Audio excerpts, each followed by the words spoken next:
Fact number 1 guys, साल 2014 में Google ने नेस्ट लैब्स नाम की कंपनी को $3.2 बिलियन में खरीद लिया था।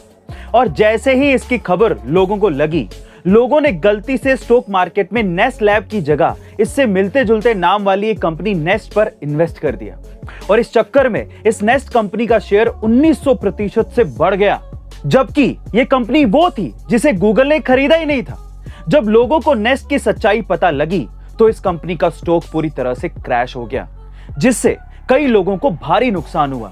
गाइस, इसीलिए कहते हैं कि इन्वेस्टिंग का जो डिसीजन होता है ना, वो किसी को कॉपी करके नहीं लेना चाहिए। फैक्ट नंबर 2 दोस्तों, आज से तकरीबन 6 महीने पहले जिस शख्स पर अफगानिस्तान की पूरी इकोनॉमी टिकी हुई थी, जिसने अफगानिस्तान में $6 बिलियन का बजट पेश किया था, आज वो अमेरिका में उबर कैब चला रहा है। जी हाँ दोस्तों, हम बात कर रहे हैं अफगानिस्तान के पूर्व वित्त मंत्री खालिद पाइंदा की, जो अब अमेरिका की राजधानी वॉशिंगटन डीसी में उबर कैब चला रहे हैं। और यही नहीं, उनके पास रहने के लिए अब कोई घर भी नहीं है। बावजूद इसके मन में इतना सुकून है उनके कि वो अपने परिवार के पास रह पा रहे हैं। दरअसल अफगानिस्तान में तालिबान हमले के बाद तालिबानी लोगों के बीच रहना खतरे से खाली नहीं था, और इसी वजह से कई अफगानी लोग अपना घर छोड़कर दूसरे देशों में जाकर बस गए, जिससे कई लोगों की जिंदगी बदल गई थी। और इन्हीं में एक खालिद पाइंदा भी थे, जो अब अपने परिवार का पेट पालने के लिए कैब चला रहे हैं।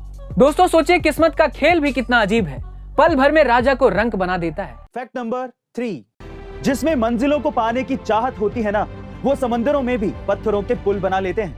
ऐसा ही कुछ कर दिखाया असम के राहुल दास ने। दरअसल राहुल की मां असम में चाय की दुकान चलाती है और राहुल भी अपनी मां के साथ इस काम में हाथ बटाते हैं। राहुल के पिता बचपन में ही उन्हें छोड़कर चले गए थे, जिसके बाद उसकी मां ने अकेले ही राहुल और उसके भाई का पालन पोषण किया।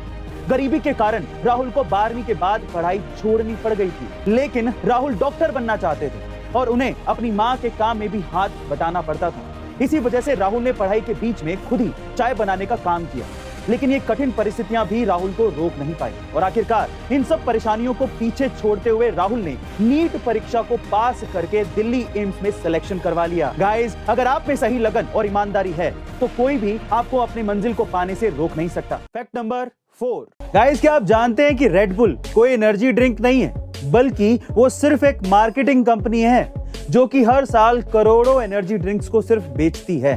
Actually red bull energy drink का सारा प्रोडक्शन एक रोच नाम की जूस कंपनी करती है और रेड बुल की रेसिपी भी कोई सीक्रेट रेसिपी नहीं है, कोई भी इसे बना सकता है और रेड बुल से सस्ते में बेच सकता है। लेकिन इसके बावजूद भी रेड बुल इतना सक्सेसफुल है सिर्फ अपनी मार्केटिंग के दम पर।